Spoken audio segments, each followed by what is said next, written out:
think at the time when you're in it, you don't realise that it is negligence, but you're doing it every day. You're inadvertently breaching your code of conduct every single day that you walk into these hospitals. And that's because the systemic issues of staffing and no breaks, you haven't got the right equipment, you're not doing things right by the patient, you haven't got the right staff that are nurturing people. That's negligence in itself, because I wrote to the NMC when I left, which is the governing body, Nursing and Midwifery Council, and my email to them pretty much said, I'm telling you that I inadvertently broke my code every single day.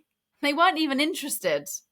Now imagine admitting you've breached your code of conduct. And my friend was like, don't send that. And I was like, no, I am. That's the truth. So I think what you don't realise is that, do we really need the antibiotic usage that we're giving? Do we really need to be using all these drugs that we're using?